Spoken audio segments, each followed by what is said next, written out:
नमस्कार, आप देख रहे हैं पंजाब केसरी टीवी। मैं हूं अनिल ठाकुर। आज बातचीत करने के लिए हमारे साथ मौजूद हैं कैबिनेट मंत्री वीरेंद्र कंवर। उनसे विभिन्न विषयों पर बातचीत करेंगे और जानेंगे कि लगातार वो 4 चुनाव यहां से जीत चुके हैं, 5वीं बार इस बार चुनाव में वो जा रहे हैं। प्रदेश की बात करें, देश की बात करें तो ये क्यों है? कंवर साहब, बहुत बहुत स्वागत है आपका। धन्यवाद जी। सर, यहाँ भी कुटलैहड़ में भी लगातार 4 बार, ये आपका 5वां चुनाव। प्रदेश में भी रिवाज बदलने की बात, और अगर केंद्र की बात करें तो वहां भी भाजपा, लगातार भाजपा की। देखिए, जब ये देश आजाद हुआ था, एक खंडित भाग जो था वो भारत बना, उसका जो विभाजन का दूसरा भाग पाकिस्तान बना। और उसके बाद हमने कहा कि हजारों वर्ष गुलामी के बाद ये देश आजाद हुआ है, इसका पुनर्निर्माण हम करेंगे। ये भारतीय जनसंघ ने, जो हमारा एक वैचारिक दल था, उसमें तो उसने ये प्रतिज्ञा की कि हम फिर से इस देश को अखंड करेंगे। भारत माता का जो गौरव था, विश्व गुरु और सोने की चिड़िया, हम फिर से उसको वापस करेंगे। लेकिन आजादी के 50 वर्ष इस देश के अंदर कांग्रेस की सरकार रही और 20 वर्ष लगातार अन्य सरकारें जो अभी यहाँ पर रही। लेकिन 75 वर्ष बीत जाने के बाद भी जो देश हमारे साथ आजाद हुए थे, नए बने थे, आज वो विश्व की सबसे बड़ी ताकतें बनी। जापान जैसा देश, जहां परमाणु बम गिरे, मिट्टी के ढेर पर बैठा दिया, वो लोग आज विश्व की सबसे बड़ी आर्थिक शक्तियां बनी हुई हैं। लेकिन भारतवर्ष जहां ऐसा कुछ नहीं हुआ। लेकिन हम आज भी गरीबी से लड़ रहे हैं।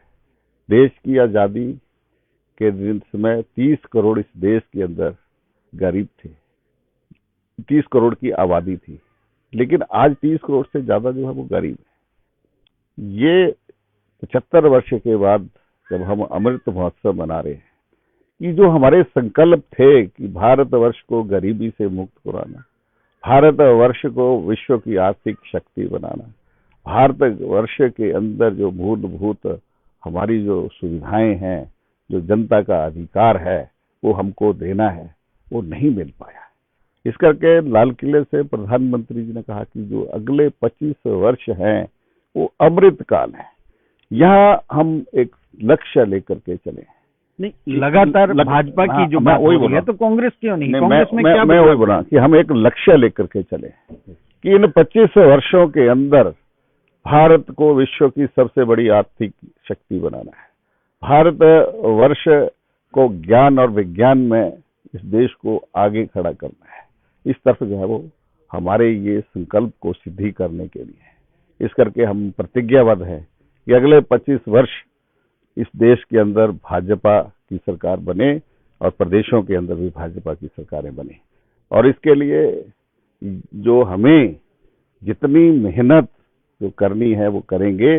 और 100 जब शताब्दी वर्ष हम मनाएंगे तो भारतवर्ष का जो तब के प्रधानमंत्री होंगे वो कहेंगे कि भारतवर्ष अब विश्व की सबसे बड़ी ताकत जो है वो बन चुका है। इस करके हम लक्ष्य के प्रति समर्पित लोग हैं। हमारा ये लक्ष्य है और ये हमें सत्ता हमारा लक्ष्य नहीं है, समाज के अंदर चैतन्य लाना हमारा लक्ष्य है और इसके लिए हम काम। मतलब कुटलैहड़ की बात करेंगे। कुटलैहड़ में पेयजल समस्या एक बहुत लंबे समय से एक बहुत मुद्दा रहा है, और जो विगत विधानसभा चुनाव था, आपने घोषणा की थी कि मैं जब पेयजल समस्या हल करूंगा तभी मैं चुनाव लड़ूंगा। क्या स्थिति है? देखिए, लगभग गांव के अंदर अगर आप जाएंगे तो समस्या का समाधान हुआ है। कितना पैसा? 150 करोड़ से ज्यादा हमने इन 5 वर्षों के अंदर पीने के पानी के ऊपर खर्च किया है। जो ये कह रहे हैं कि पानी नहीं आता है, तो वो क्या नाले के पानी से नहा करके आ रहे हैं? मैं उन नेताओं से ये पूछना जैसे यहाँ पहले टैंकर के माध्यम से पानी दिया जाता था और पानी की जो समस्या थी तो काफी। जब हम अपना देखते हैं तो टैंकरों से पानी होता था, वितरित होता था, लेकिन जो गांव जहाँ सड़कें नहीं थी वो बेचारे छप्पड़ का पानी पीते। तो क्या अभी भी टैंकर चलाने पड़ते? नहीं, अब तो स्थितियां बदली हैं। टैंक पानी जो है अगर नल पे नहीं आए तो हर गांव के अंदर हैंडपंप्स लगे हुए हैं। जी। जो हमने दूसरी बार जब बने थे तो उसमें हमने हैंडपंप लगाए थे। लेकिन आज जब मैं पहली बार बना था तो 95% लोगों की शिकायतें पानी होता था। जी। लेकिन अब कहीं इक्का दुक्का होते हैं जहाँ कोई अभी लाइनें चेंज हो रही हैं या कहीं कोई अपना वाटर का जो फीटर है या गार्ड है उसकी लापरवाही के कारण कहीं कोई कमी रही होगी। सर, पानी के बाद कुटलैहड़ में उद्योग को लेकर क्या स्थिति है? देखिए, टूरिज्म का हमने यहाँ पर वाटर स्पोर्ट्स और पैराग्लाइडिंग उसको हमने प्रमोट किया है। पर्यटन उद्योग जो है वो यहाँ पर आने वाले समय में जो है वो फलीभूत होगा और उससे लोगों को रोजगार मिलेगा। आप कह रहे हैं कि आपको रोकना चाहूंगा, आप कह रहे हैं कि पर्यटन से उद्योग से लोगों को लाभ मिलेगा, जबकि विपक्ष एक तरह से आरोप लगा रहा है कि यहाँ ना तो स्थानीय लोगों को कोई रोजगार मिल रहा है और जो यहाँ झील के आसपास की जमीन है उसमें भी नहीं जाने देंगे।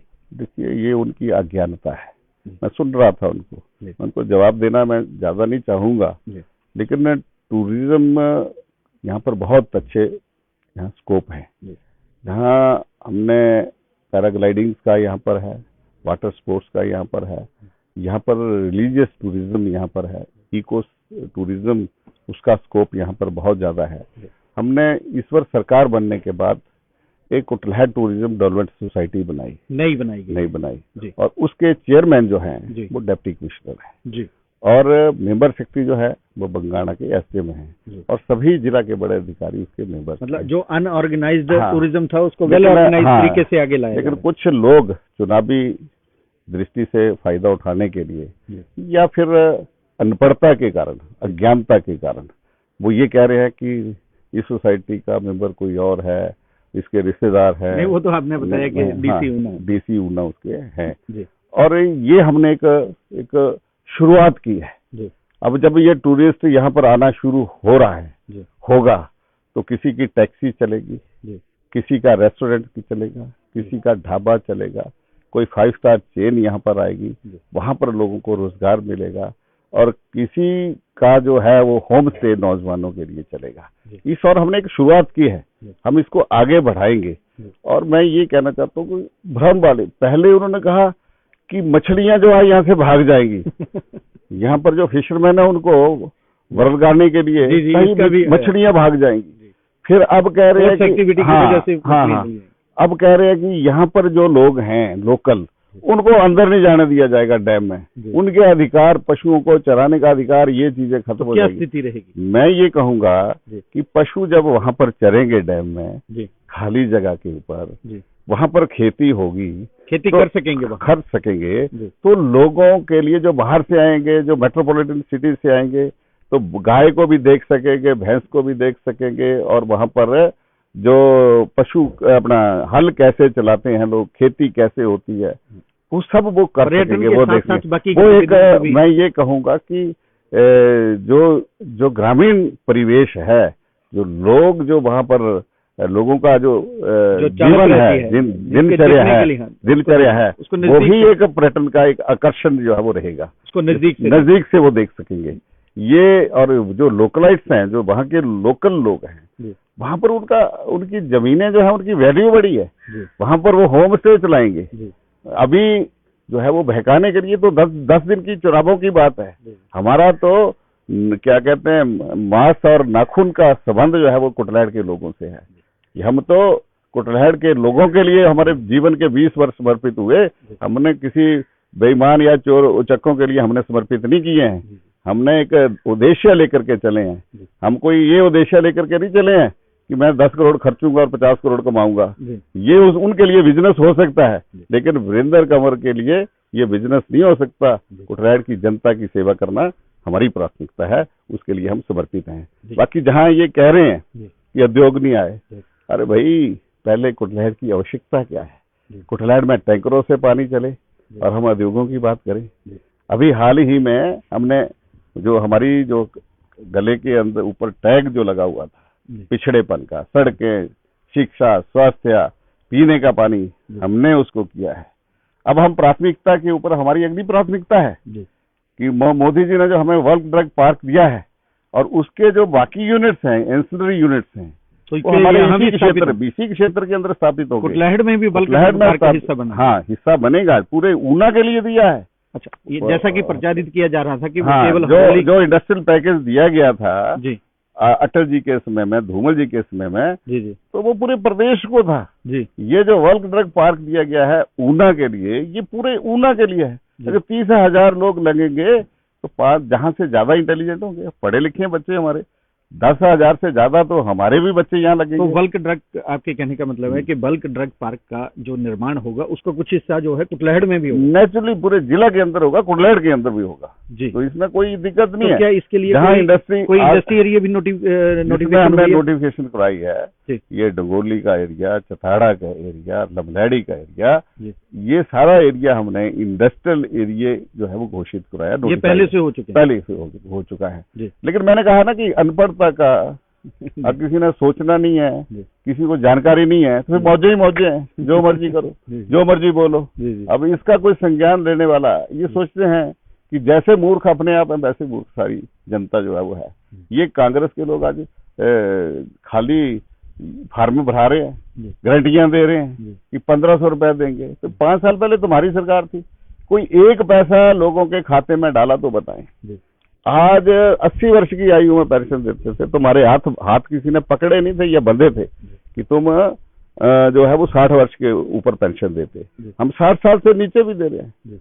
जो बेचारे जिसमें कोई बीमारी के कारण बेड रिडन हो गया, बिस्तर पर हो गया, ऐसे लोगों को भी हम सहारा योजना में 3,000 रुपये पेंशन दे रहे हैं। तो चुनाव है, ये चुनाव के दिनों में लोगों को लगता है कि झूठ की राजनीति कर लो, लेकिन हम असूलों की राजनीति करते हैं। कमर साहब, आप प्रदेश के वरिष्ठतम मंत्री हैं, लंबा समय इसमें गुजारा है और ये 5वां चुनाव है, तो मैं जानना चाहूंगा कि ओपीएस एक बड़ा मुद्दा चुनाव में है, भाजपा की तरफ से कोई आश्वासन नहीं हुआ, जबकि कांग्रेस ने उसको अगले 10 दिन में लागू कर दिया है। तो कैसे देखिए, कर्मचारियों के लिए कैसे? देखिए, जो पंजाब की बात है जी, पंजाब में ओपीएस लागू किया, पंजाब में ओपीएस लागू किया गया है। लेकिन छठा वेतन आयोग कांग्रेस ने चुनाव से 3 महीने पहले चन्नी ने वहां पर लागू किया था। जरा पंजाब के जो कर्मचारियों से पूछो कि अब तो आप वाली सरकार आ गई है जिसने ओपीएस लागू किया, क्या छठा वेतन आयोग उनको मिला? नहीं मिला, है ना। तो ये जो मैंने कहा, ये चुनावी गीत हैं जो चुनाव जीतने के लिए गाए जा रहे हैं, लेकिन चुनाव के बाद जो है ऐसी कोई स्थिति जो है ना पंजाब में बदली है ना यहाँ बदलेगी। लेकिन इसके ऊपर भारतीय जनता पार्टी गंभीरता से विचार कर रही है। अगर इस समस्या को कोई समाधान देगा तो ये कांग्रेस तो कभी आएगी नहीं, लेकिन अगर समस्या का समाधान कोई देगा तो नरेंद्र मोदी जी की सरकार देगी। आप कह रहे हैं कि आने वाले समय में कर्मचारियों के लिए अगर वापसी होती है तो ओपीएस की भी वापसी होने का रास्ता जो है, रूप से कोई विषय जो है वो कंसिडरेशन से बाहर नहीं होता है। हर विषय के ऊपर चिंतन मंथन जो है वो सरकार कर रही है।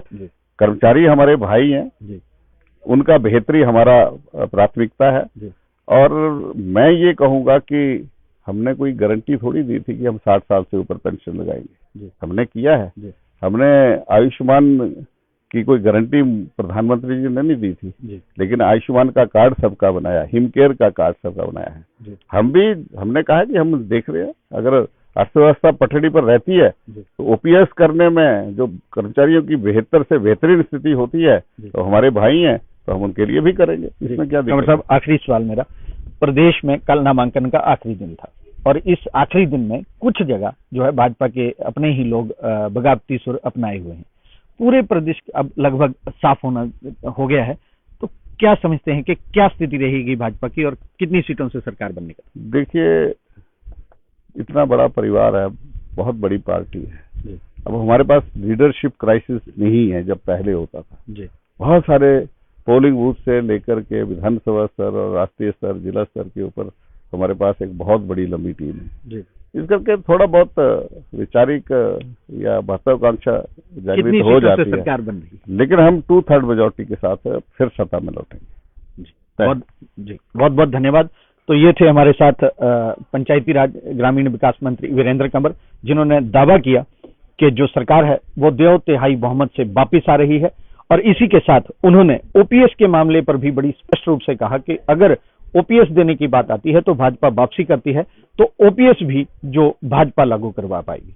अपने सहयोगी अश्विनी चौधरी के साथ अनिल ठाकुर, पंजाब केसरी टीवी, कुटला।